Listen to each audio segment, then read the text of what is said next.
Hello, people. What is going on? Back again for another late night video. Lucas is out crafting in the US of A. So Jay is here to give his final thoughts before the big game tomorrow at 3 o'clock. Jay, how are you doing, mate? Jay, you're on mute, son. Schoolboy error. Can everybody hear me? Yes. God's sake. It's been a long week, everyone. But good evening, everybody. Evening, James. I'm very well. I'm excited we've got Premier League football back. I'm excited we've got West Ham back. And I'm optimistic this is going to be a better watch than last year's game was. How are you, James? I'm good. I'm quietly confident tomorrow. I don't know why. I'm feeling that West Ham could do something. I looked at the betting odds. They're 2-1 currently right now to sort of turn them over in West London, which I'm going to be honest, if West Ham turn up and they put it and they give it everything, they can turn for them over up there. Do you know what I'm saying? But we're gonna talk about it. Right. Let's start off with last season. We got completely annihilated there, didn't we? Yeah. How do we go about getting some revenge on for them? Because last season they were scoring goals and singing and dancing in the crowd, from what I remember. Yeah, it's a weird one, isn't it? Because, like, as far as history between West Ham and Fulham goes, we've had it over them for a while. Like, Yeah. we've. I don't think we had lost against them in the Premier League at all until the 2 games last year. So history tells us that we do pretty well at Craven Cottage. We do pretty well against Fulham in general. Obviously, last year, you can look at some extenuating circumstances of this illness that was going around the squad and half-fit players that were playing and getting dragged, and it was just a mess, complete mess. So I think parking that to the side, we've got something to go out and prove against Fulham. And the thing I want to see that's different, and the thing I want to see from this West Ham team in games like this, is I want to see the mentality. I want to see this ambitious mentality that Lopetegui's been talking about, because he talks a good game and I'm happy with him. Like, I'm not going to sit here and start criticizing the bloke, but what I'll say is, if we want to be serious contenders for Europe and we want to see a new type of West Ham, forget the style of football, forget like anything, forget who we've signed. I just want to see the mentality of a team that wants to go to a team like Fulham, who realistically are going to be probably fighting it out amongst the bottom half. And I want to see us go there, and I want to see us be positive, and I want to see us outplay them. Is this a sort of game? This game feels like Crystal Palace all over again. I don't know about you. It feels like a game where we've got to go there, and some fans are nervous, like thinking to themselves, if West Ham go there and don't get the result, then has anything really changed? The issue we've got, for me, is centre forward. I said it the other night with Brian and Lucas, and I'll say it with you tonight. I feel like, do you go with Antonio, who's just come back from Jamaica, or do you leave him and go with Bowen up front and rechange it? What are you saying about that? Because obviously Fulkrug's out. I think all of your hopes and dreams, James, of seeing Bowen up front should come true tomorrow. Like, I don't see like why we wouldn't. This seems like the perfect game to try that front four of Somerville, Paqueta, Kudus, and Bowen in like ineffectively like a false 9 or a like centre forward role. I think Bowen had a couple of cameos, didn't he? I must confess I didn't see any of the England games, but from what I read, he came on at centre forward and he looked sharp, and he was causing problems from what I've read. So he's just done it a couple of times in midweek. We know he's capable of doing it, and this is a Fulham defence that I would hope that we can get after. So I would love to see it, and I think this is the perfect game and the right kind of game to give Somerville a start as well. There's nothing really in the way. And we talk about what role Mikel Antonio is going to play in this squad. I, for one, again, anyone who's seen me talk here knows that I think a lot of Mikel Antonio. Absolutely love him. What he's done for the club is fantastic. But you can't just rely on him over and over again. If he's just come back from Jamaica, this is the right time to give Bowen a start, to give Somerville a start, and to let Mick and Antonio play a cameo role off the bench in the last like half hour if we need him. So I think that it is perfectly set to play this attacking front four that I think would cause Fulham a lot of problems. I think he has to go with Bone. Mm. Do you know what I mean? I cannot wait, and I will be fucking going around everywhere. Trust me. You watch me, ladies and gentlemen, tomorrow. If he starts up front and he bangs in the goals, I am going to be relentless tomorrow. Trust me, I will be going on every social media platform, airing it, clipping it, and fucking dishing it. I really do not understand the mentality of some people in regards of not having Bone up front. I don't understand it. When I look at Aaron Wan-Bissaka as our right back now, you don't need to be covering that geezer's arse because he knows how to defend. And for me, Mohamed Kudus on the right hand side is where he belongs. I don't think he belongs in a 10. I think he belongs on the right. And for me, it is a free hit game in regards of doing that front four. I think Somerville deserves to be thrown in and see how he gets on. This is not Chelsea the following week. This is Fulham, yeah.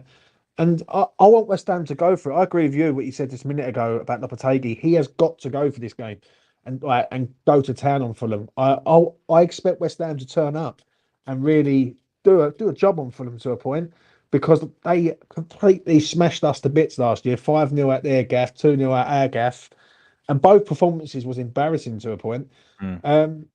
I look at the situation currently right now. Obviously, Soler is going to be involved. He's going to be in there. It's going to be interesting to see how we cope with him. What are you expecting from Fulham? Because if West Ham play 4-2-3-1, I'm expecting a counter-attack inside from West Ham. Because I expect Fulham to come onto us, and I expect West Ham to go right counter-attack every single time.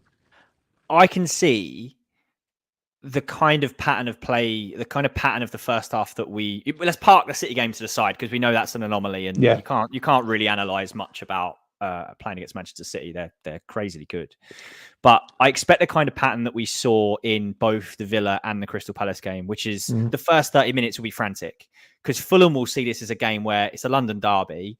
They'll want to go at us. We'll see this as a game where we go, cool, they're going to want to come at us. We're going to counter-attack with real purpose. And I could see it being end-to-end, like we've seen a few times this season already. And I welcome that. It's entertaining stuff, isn't it? As long as we're solid in midfield, which I think we will be, I very much expect him to go with Alvarez and Rodriguez as the midfield too. And I hope he does, because that will be able to deal with the counter-attacking prowess of Fulham. In their midfielders, they're attacking sort of box-to-box midfielders are Pereira and Emil Smith-Rowe. And both of those players are sharp and very good on the counter-attack. If you've got two players like that in Alvarez and Rodriguez who proved what they can do together in the game against Manchester City, then I trust us to deal with them and to attack with aplomb when we get the ball. And then if we're playing that front four that we're talking about, this will remind me, hopefully, what I want to see is remember what the 2020-2021 season when we counter-attacked with Bowen, Lingard, Fornals and Antonio, and all of them were at the top of their game and all of them were brilliant. And we were just putting goals past teams. We were absolutely brilliant on the counter. If we can do that, then I think we'll be in for a good time. I think, like I say, it will be an exciting first 30 minutes. And then once the game settles down, I expect us to have the better of Fulham. I think we've got a better side and I think we've got more quality. So that's what I expect. Who have we got to watch for Fulham for you? Because obviously Smith-Rowe is the key one. Smith-Rowe is the key one, yeah. I think Robinson's a good player for them. Yeah, I do as well. I'll tell you who worries me and gives me nightmares is Adama Traore, because he's exactly the kind of player that historically will just turn up against West Ham.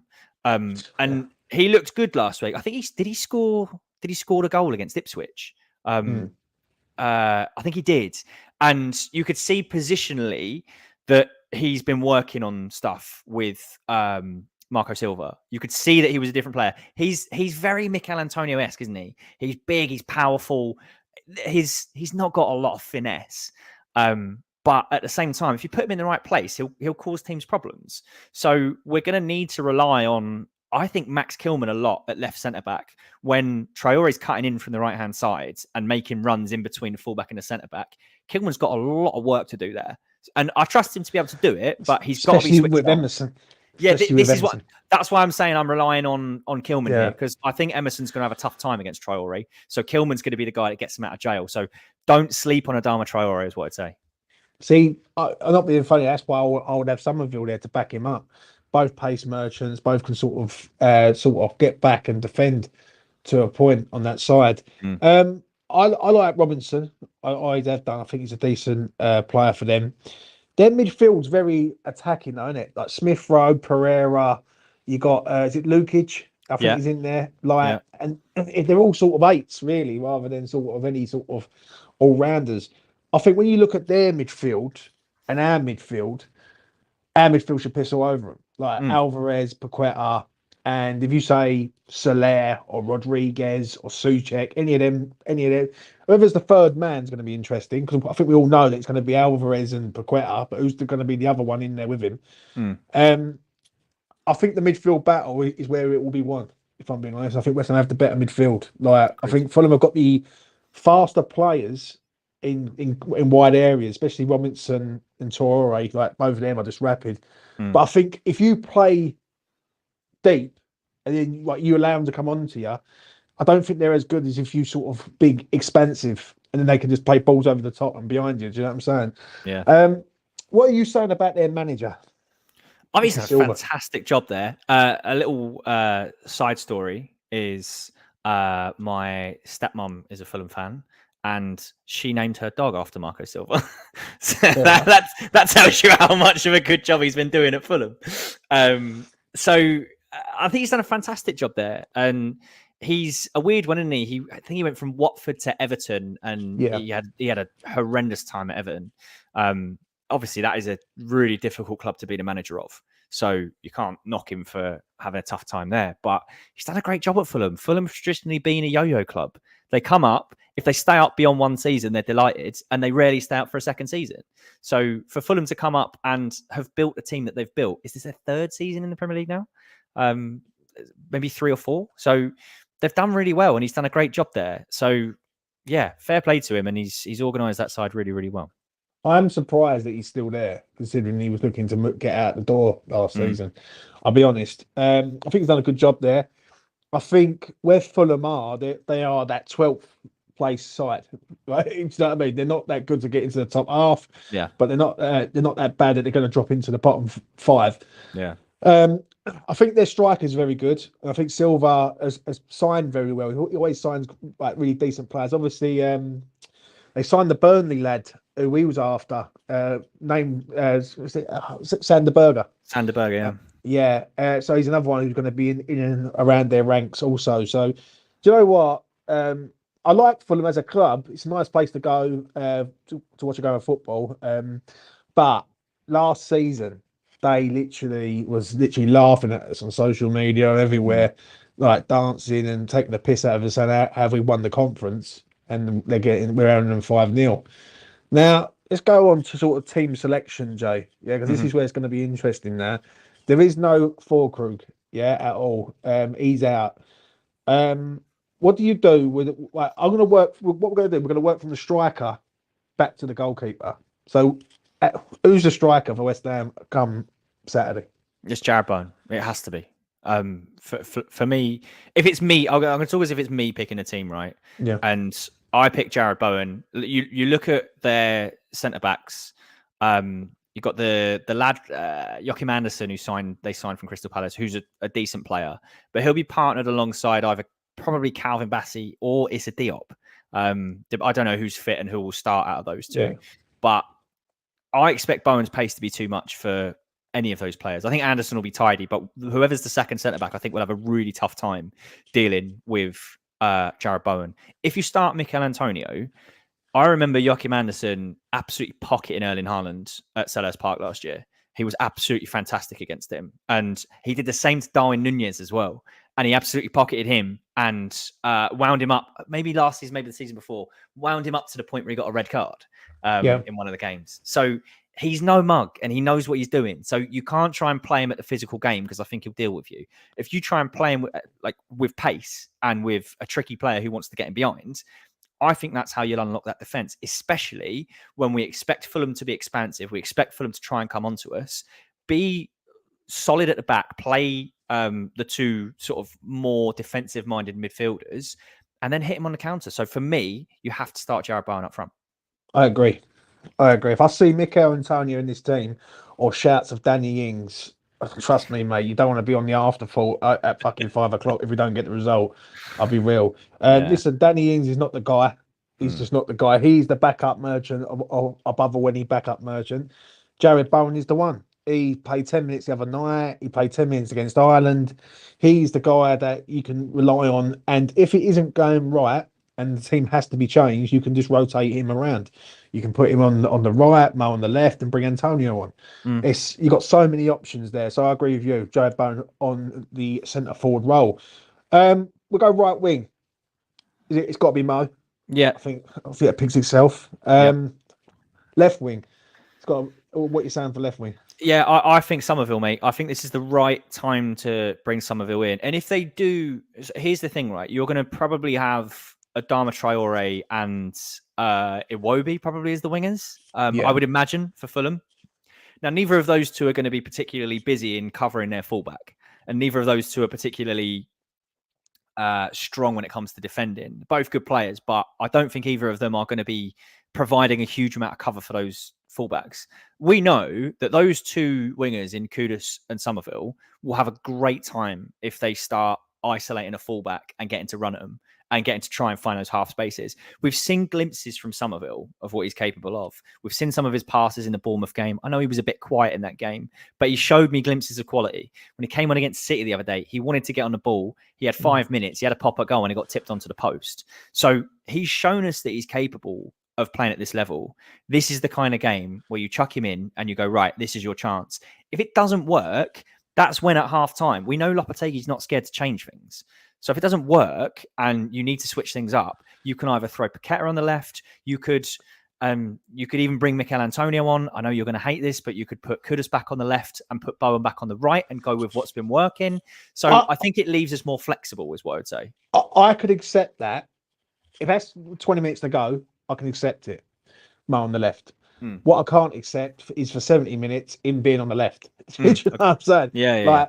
I think if you're bringing, listen, if Somerville plays for 70 minutes and he doesn't cut it, then basically you've got options to change it around. Yeah, you can go like Mo on the left, Bowen on the right, Antonio through the middle, which I think isn't a bad option in the last 15 minutes of a game, because teams get tired, wing backs get tired, and if you've got Mo and Bowen on either flank coming inside, then you're going to have a lot of problems.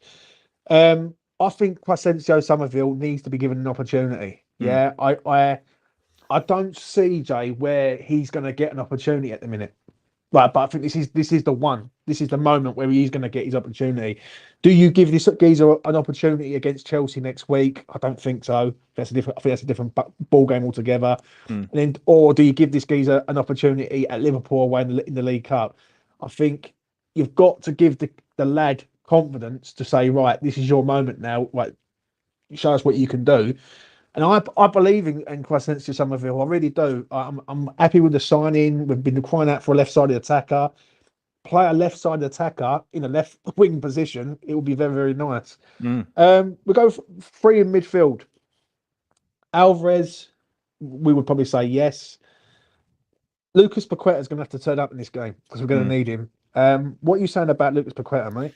I am a huge Lucas Paqueta fan.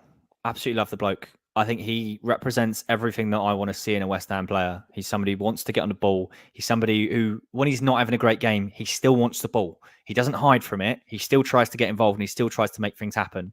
You've seen that from against City. Again, we all know he hasn't had a great start to the season.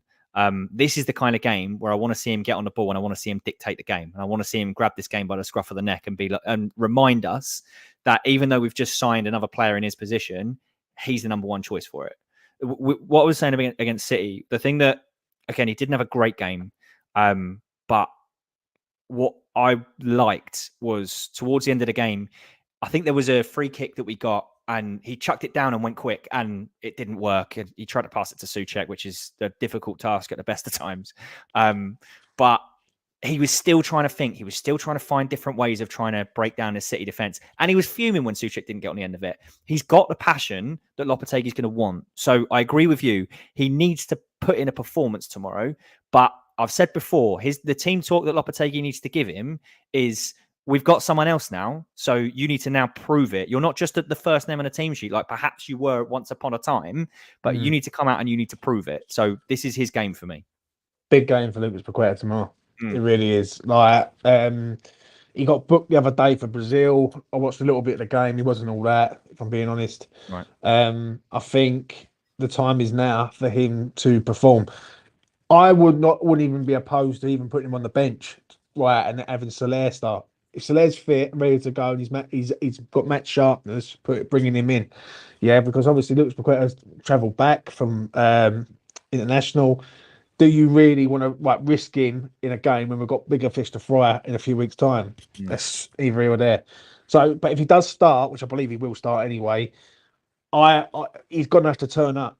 He's going to have to turn up and really give it a good go.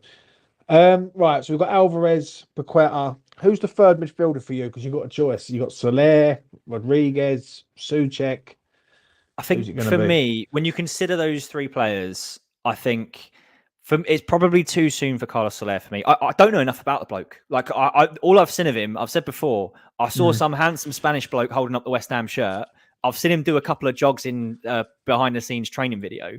Other than that, I haven't seen anything. So I don't know enough about him to say whether we should be chucking him in straight away. What I definitely want to see is I want to see him play some kind of part. Whatever the score is, I want to see him play 15, 20 minutes just to see what he's like and see what he can bring to the side. I think when you look at Thomas Soucek, I think this is the wrong kind of game for him to start. I don't think he has a starting role in this side anymore. I really don't. And we looked at the first couple of games, and I said at the time we were being pragmatic because we were trying to bed in players. There was a lot of players that weren't fit, and it was get the ball away from our goal, don't give it away cheaply, and see if he can get on the end of something. Lo and behold, he did get on the end of something at Crystal Palace. So for me, I want to see Guido Rodriguez and Alvarez continue that partnership that we saw against Manchester City. I want to see what I like about that is all three of them can be either the player who sits in. I know Paqueta isn't a 6, but he can drop in when he needs to and he can play deeper, or they can be the player that kicks on. So it represents a more versatile midfield than what we have when we have Thomas Soucek in it. So I'd like to see Rodriguez and Alvarez play together, and I'd like to see them two in a game where I expect them to hold the ball higher up the pitch than they did against Manchester City. So that's my midfield three. It's an R one because I do feel that if you put Rodriguez and Alvarez in there, you're taking away no attacking threat really from the midfield. That's the problem. Like the front threes are good attacking, and you got the midfield three that is pretty well. They're enforcers, ain't they? Mm-hmm. I would actually throw Soucek in this one. I really would. I think him, Alvarez, Paqueta. That's right. You've got good aerial ability there from set pieces. He can score goals. He scores key goals. I don't think Rodriguez does enough for me in the final third, as in like an attacking threat. But then Soucek doesn't do enough with the ball to his feet. So you've got a slight problem with that one. Soler, he ain't going to be fit. Or he'll be fit, but would he be match ready? Probably not. So I'm going to say Soucek on this one, mate. I think just on that point, I totally get what you're saying. It's a valid point. The thing that will become more difficult if you play Soucek in there is we've seen that when Lucas Paqueta doesn't have somebody in the middle to aim for and he struggles for a target, you're going to hang the likes of Somerville and Kudus out to dry a little bit because his only out ball was that diagonal. When you look back to the Palace game, you look back even to the Villa game, his only out ball was the diagonal to Bowen because he knows where Bowen is. He trusts Bowen and they work well together. You can see that all the way back to pre-season and to last season and however long you want to look back. So my concern would be if we get that front three that we're hoping for is if you leave Somerville out on that left-hand side without a number 10 near him, he's going to be isolated and he might struggle to get on the ball. So that's my only concern with having Thomas Soucek start. I just feel like with both set pieces defending, set pieces attacking. If we get a corner, who's really going to attack it? Like who's going to come in and throw their head on it? Gilman, maybe another centre half. Other than that, there's not really many, is there? Like, I don't really see Rodriguez doing it or Alvarez doing it to a point. So I just like to think that we have enough to win this game without relying on set pieces is what I'd like to think. I get your point. It's just, if we're going to look at this game as a game where we as West Ham United, we want to come in with that mentality of a club that is pushing for Europe, do we want to go away to Fulham and play somebody in the 10 who we know isn't going to get involved in build-up play, we know isn't very tidy on the ball, but we know is a bully and is big and is strong and could get on the end of a set piece? For me, the mentality part is, this is where you can set your stall out and you can play a slightly more expansive team. You can play proper footballers, as opposed to just probably cutting a phase of play out and just launching it up at Thomas Soucek or relying on a set piece. That's just my opinion anyway. Yeah, I understand what you're saying, but it's just, set pieces are there to be won, aren't they? Yeah. And if you get them, like, my argument would be on that is that if you're crossing balls in, who's going to attack? Who's going to be the attackers on the corner? Because they're all small. If you've got Somerville, Bowen, Kudus, they're all small lads. You know, and they're not all really header merchants. Do you know what I mean? And when you go through our side, there's not many people who will throw their head on anything. Do you know what I mean? Other than really Soucek and probably Kilman. So it'd be interesting to see. Right, we go left back. Sorry. Right, Emerson's going to play. It's a big game for him. If he's up against Traore, he's going to have to be on the ball. Right back, Wan-Bissaka's no brainer. Kilman. Yeah. Now, what do we do with Mavropanos? Mavropanos played in the week for Greece. Tadibo has been at West Ham for the last few weeks, training and building a relationship with Max Kilman. Do you throw in Tadibo in this game? I do, if it's me. The reason I do is exactly what you just said. So he didn't look sharp when he started the other day. Was it the Bournemouth game? I can't remember. He started against Bournemouth. He didn't look sharp. He didn't look fully fit. He looked like a player who'd signed a week ago, and we were going, go out there, get some minutes and get used to playing in this team. He showed glimpses of what he's going to be capable of and what he's going to bring to that side, but he needed more time. He's had that time now. I don't know whether he played in this behind closed doors friendly. It doesn't really matter. It was against Dagenham and Redbridge's B team, I would imagine. But exactly what you say, he's had time to forge that partnership, and we have to at some point go, this is the game where we're going to throw him in. And this feels like the perfect game. And again, we know if it doesn't work and we go in 2-0 down at half time, we go in 2-0 down at half time and we go, right, let's get him out the firing line. He needs more time. Let's make some changes and let's go after it. So, like, as far as I'm concerned, this is the right time to put Tadibo in the side and the right kind of game for him as well. This Muniz guy up front, I won't say too much on him, but he had that really, really good spell last season where he was scoring for fun. Yeah. He hasn't quite done that ever since. Touch wood, because I know I'm tempting fate here. But you look at this, right? And this is the chance to go, Kilman's having a great season so far. He started brilliantly. Put Tadibo in there. And if them two can bully this guy, then this will be a massive confidence builder for Tadibo. If we go there and he starts and we keep a clean sheet, this could be the start. This could be the one that he needed to then kick on. And he starts to become the player that we all know that he could be. So for me, put Tadibo in, give him his chance. If it doesn't work, change it. That's fine.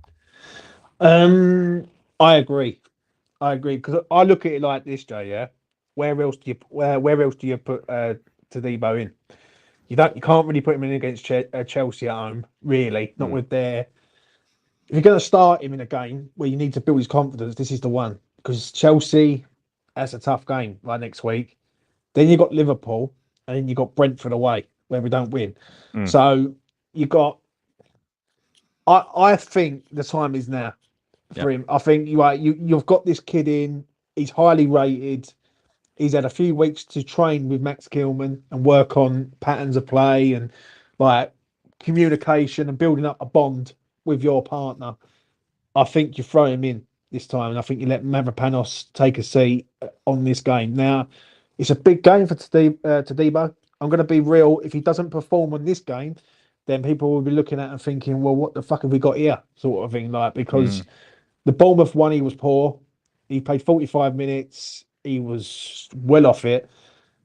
If he plays like that against Fulham, we will be 3 or 4-0 down. Do you know what I'm saying? So we're going to have to be on the ball with him. And I think this is the game to chuck him in and hope for the best. If I'm being honest. Look at it this way, James. It can't get much worse than last year, can it?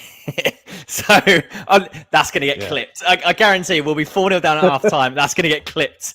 Yeah. We'll see. Yeah. But look, I think, as we say, like exactly what you say.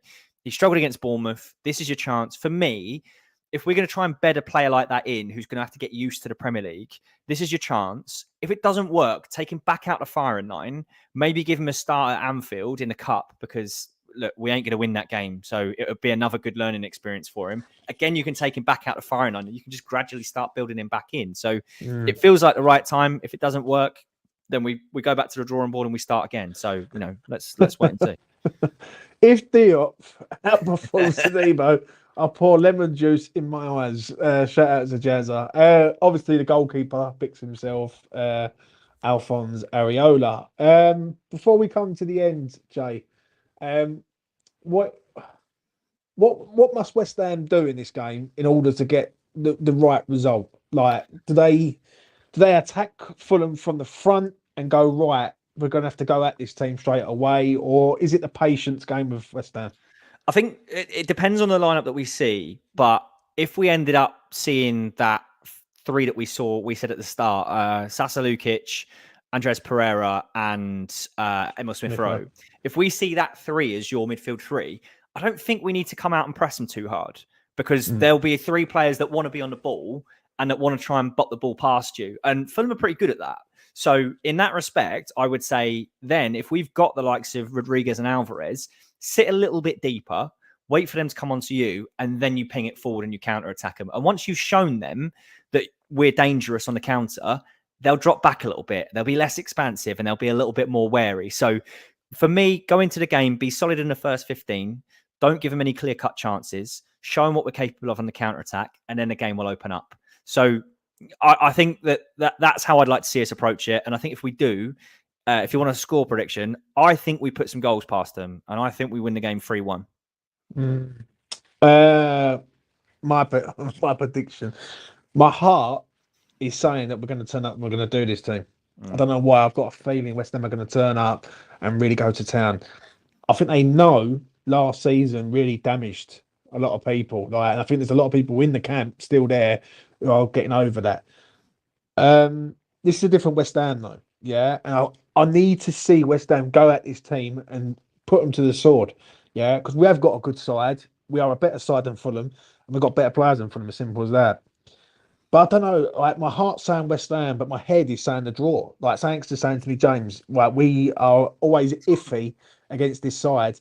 In recent, over the last year, we haven't beaten this side, and we haven't even scored a goal against this side, let alone beaten this side. We lost 5-0 and 2-0. But I'm going to go with the win.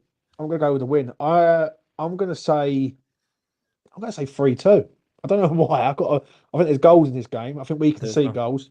But I feel if we score first, then the game opens up massively.